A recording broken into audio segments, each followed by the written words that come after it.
반갑습니다. 그 주식회사 이름은 김병수라고 합니다. 반갑습니다.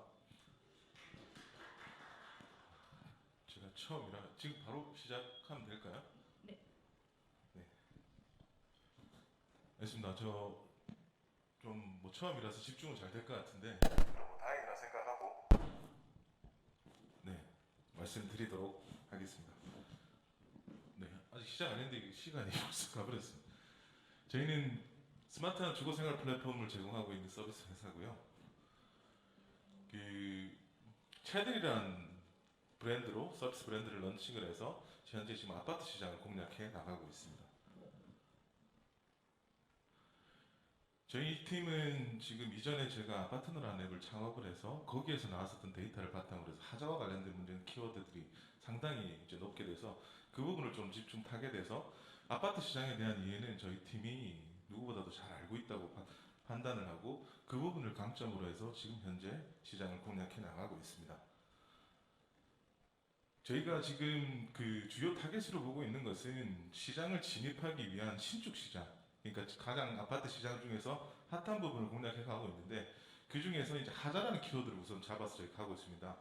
시장 상황 자체는 지금 계속 이제 소비자의 니들도 많아지고 있고 관련해서 이제 분쟁이 생기다 보니까 제도화되는 그런 시장은 아주 좋은 형태를 지금 띠고 있습니다. 뭐 그와 관계없이 뭐 지금 부동산 경기가 안 좋다고 하지만 매년 신축되는 시장은 계속 늘어가고 있고 건축물 그리고 우리가 살고 있는 집들이 다양해지면서 하자 유형들도 굉장히 많아지고 있는 상태입니다. 네. 저희가 지금 집중 보고 있는 실내 품질 점검 시장은 사실상 미개척 시장에 가깝습니다. 그럼 뭐 요즘에 드론을 이용한 컨테크 시장에서는 건물 외관이나 뭐 그런 기술적인 안전적인 부분들을 많이 하고 있는데요. 실내 품질 시장은 사실상 미개척 상태로 보고 있고 저희가 지금 현재 큰 경쟁사 없이 시장의 포지셔닝을 완성한 상태입니다.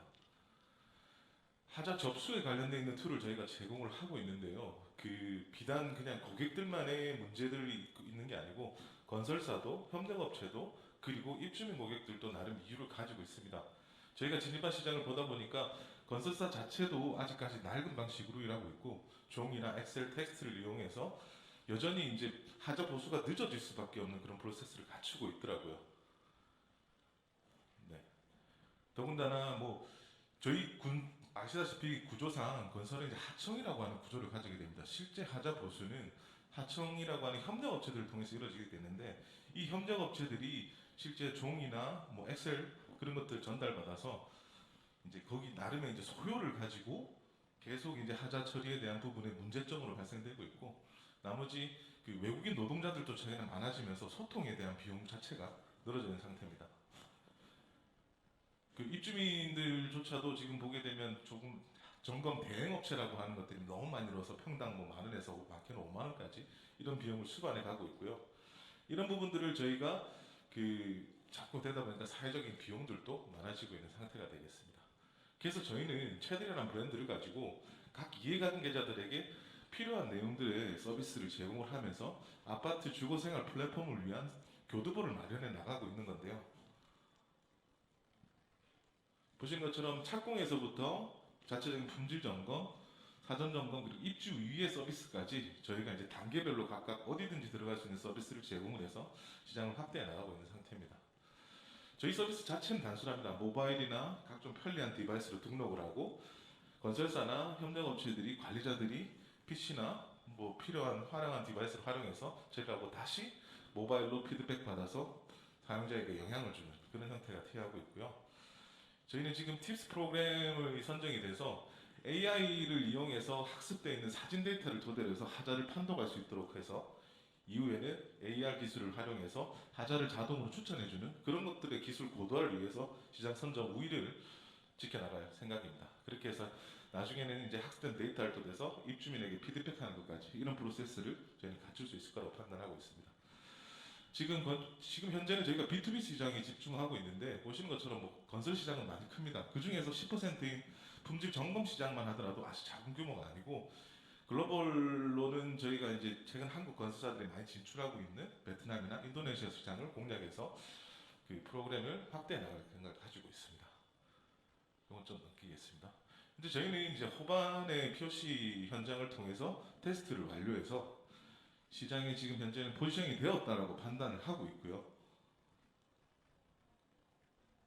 보시는 것처럼 이제 저희가 지금 현재는 하나나 호반을 중심으로 해서 몇 퍼센트 이제 물량에 대한 공급을 제공을 하고 있습니다. 그 외에 중소건설사들을 타겟으로 해가지고 저희가 1차적으로 B2B 서비스를 늘려나가는 베이스를 확대해 가고 있고요. 이 전략이 유효하게 먹혀서 전년도 연말에는 이제 많은 부분 생각했던 것보다 그 이상의 성과를 거둬서 지금 공급 계약을 체결해서 나가고 있는 상태입니다.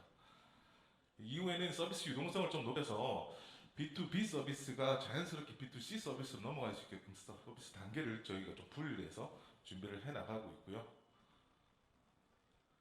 저희 전략 자체는 저희가 뭐 쉽습니다. 보면 저희가 조금 중소건설사들 자체는 이 고객 관리 플랫폼이라고 하는 부분들을 생각은 하지만 대기업처럼 많은 예산을 활성화할 게 없기 때문에 사실 도입 자체를 어려워하는 상태인데요.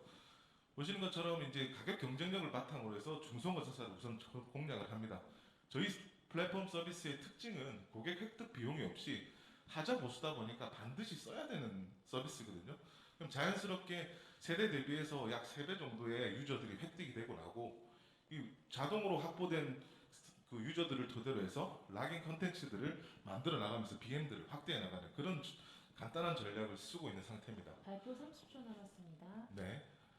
예, 알겠습니다. 지금 현재는 저희가 뭐 킬러 컨텐츠로 예약이나 하자 접수를 해서 모객을 실시하고 이후에는 플랫폼 서비스를 위한 입주 편의, 생활 편의 위주의 서비스를 이제 확대해 나갈 계획을 가지고 있습니다. 그래서 수익을 다각화해 나갈 거고요.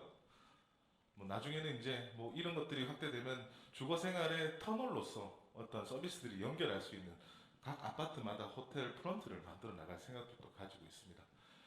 보시는 것처럼 뭐 한 개 단지를 저희가 현장을 했었을 때 약 한 2,500만 원, 2천만 원 이상의 이제 수익이 나오게 되는데 현재 지금 단계에서는 저희가 매년 이제 CMGL로 보게 될 때는 평균적으로 한 54% 정도 성장을 해나가고 있고 지금 올 3월에는 아마 BEP 달성이 완료돼서 다음 이제 확대를 위한 준비를 해나갈 수 있을 거라고 판단을 하고 있습니다. 그 시장을 조금 더 저희가 지금 포지션이 되었다라고 하는데 확대를 하기 위해서 예정된 이제 인건비를 이제 좀 저희가 비용이 좀 확산이 되고 있는 상태인데 조금 더 바른 선점 효과를 누리기 위해서 저희는 투자를 원하고 있는 상태고요. 이 이제 BP 달성이 이루어지고 나면 현재 지금 저희가 확대하려는 버전 2가 6월 달에는 저희가 입주민 생활 중심으로 제공이 될 예정입니다. 그걸 토대로 해서 나중에 최종적으로는 저희가 이제 착공부터 그러니까 재개발, 재건축 그러니까 건축물이 가지는 라이프 사이클 자체를 저희가 전체를 순환할 수 있는 구조를 만들어 갈 수 있을 거라고 생각을 하고 있습니다. 그래서 저희 플랫폼 자체는 현재 단계에서는 B2B 중심의 건설사들과 협력업체 그리고 입주민들이 필요로 하는 하자보수 서비스를 제공하고 있지만 이후에는 입주 이후 생활에 필요한 주거생활 플랫폼으로서 역량을 갖춰가기 위해서 노력하고 있는 기업이라고 네. 보시면 될 것 같습니다. 네. 마무리해 주시면 감사하겠습니다. 네. 네, 수고하셨습니다. 네, 그럼 저희가 질의응답 시간을 갖도록 하겠습니다. 질문 있으신 심사위원분들께서는 표시로 해주시는 마이크를 전달해 드리도록 하겠습니다.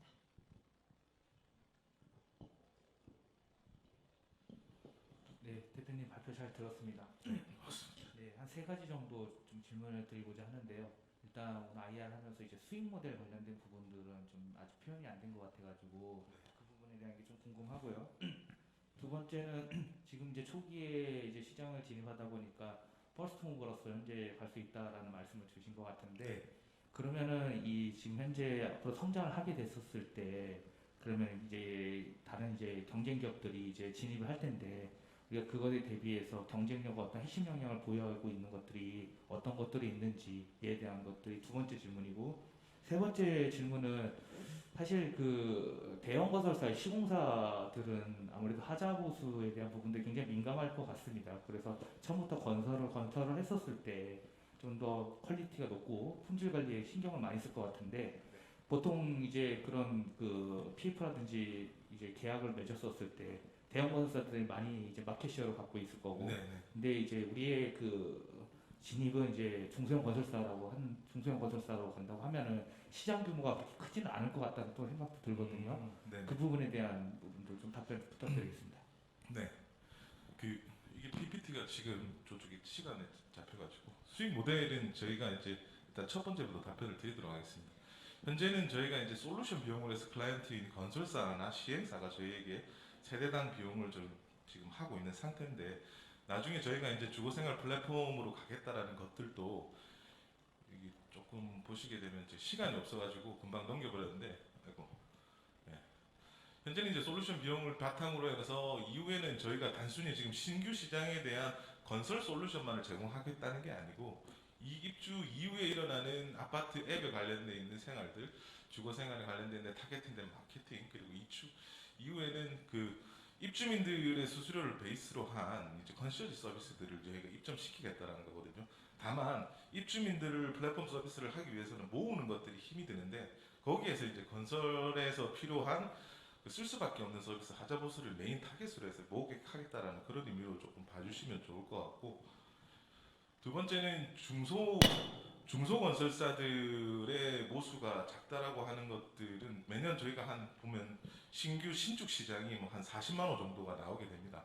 그 중에서 대기업 10대 건설사들이 차지하고 있는 비율이 약 한 10%, 20% 정도가 되는데 대기업들도 나중에는 저희 플랫폼으로 들어올 수 있는 그 역량을 갖추기 위해 저희는 지금 노력하고 있고 이미 지금 아예 이제 하자보수라고 하는 부분들을 도입하고 있지 않은 그런 중소건설사들만 지금 타겟을 한다고 해도 신축 시장은 그렇게 저희가 이제 잡고서 신축 시장도 어차피 기축 시장으로 변화가 될 거거든요. 그렇게 하고 기축 시장은 연차별 서비스나 우리가 이전에 제가 운영했었던 아파트나 앱을 통해서 기축 시장이 약 2만 단지 정도가 있는데 그 부분을 저희가 하자보수가 아닌 생활 컨텐츠 서비스로 해서 편입을 시켜서 시장을 저희가 확대해 나갈 생각을 가지고 있게 됩니다. 죄송한데 제가 두 번째 질문을 좀 까먹은 것 같은데 혹시 한 번만 더 말씀해 주시면 답변 드리도록 할게요.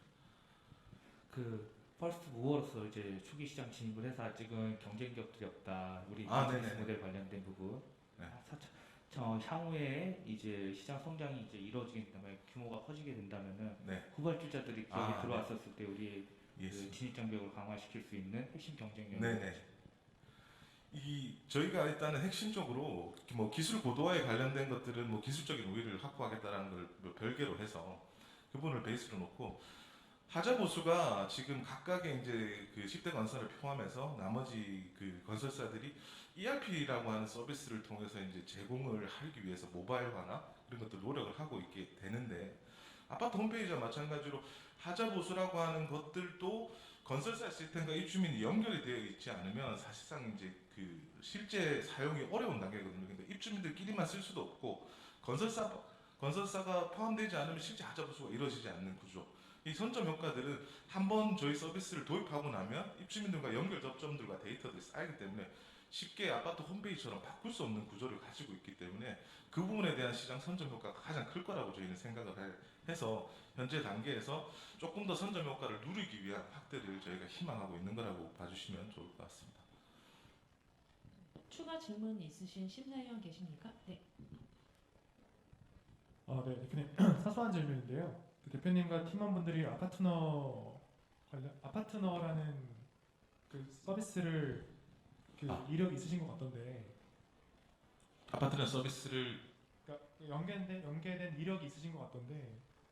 혹시 그 지금 저희 하는 확장 계획에 보면은 커뮤니티 운영 관리가 있잖아요.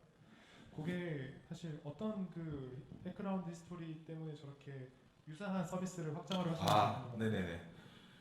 저희가 지금 그 하자 보수라고 하는 부분이 좀 부각돼서 그런데 입주민을 모객하는 거에서 신규 건설, 신규 현장들이 나오는 것들이 가장 사용성이 높은 형태를 띠고 있더라고요. 입주민을 일단은 고객 획득 비용 없이 모으는 게 중요하다고 생각했고 저희가 이제 이전에 아파트 앱 서비스를 하다 보니까 슬럼화된 단지들이 많이 있습니다. 그러니까 즉 이슈가 없는 단지들. 그렇게 되면 아파트 앱 서비스를 제공했었을 때 지속적으로 DAU를 높이기 위한 액티브 유저들이 잘 안 나오더라고요. 관리비를 줘야 한다고 공지사항을 말한다고 그게 하루하루 매일매일 들어와야 되는 서비스는 아니더라고요. 그러다 보면 아파트 생활을 할 때 주거 생활에서 가장 일상적으로 쓸 수 있는 기능들이 뭘까를 저희가 한 번 더 찾아봤었을 때는 요즘에 아파트들이 나왔을 때 커뮤니티 그러니까 즉 헬스장이나 뭐 뭐 여러 이제 커뮤니티 시설들이 있는데 그것들은 일상적으로 사용을 해야 되고 하루에 몇 번씩은 들어와야 되는 거더라고요. 그래서 저희는 하자보수라고 하는 쓸 수밖에 없는 서비스를 만들어서 고객을 1차적으로 유입을 시키고 그 유입된 인원들을 일상적인 사용을 이뤄가기 위해서 아파트 생활에 필요한 킬러 컨텐츠 커뮤니티 서비스를 기반으로 해서 자연스럽게 이후의 컨시어지 서비스나 BM으로 연결시키겠다는 이런 전략으로 봐주시면 좋을 것 같습니다. 네, 수고 많으셨습니다. 질의응답 여기서 마무리하도록 하겠습니다. 고생 많으셨습니다. 네, 고맙습니다.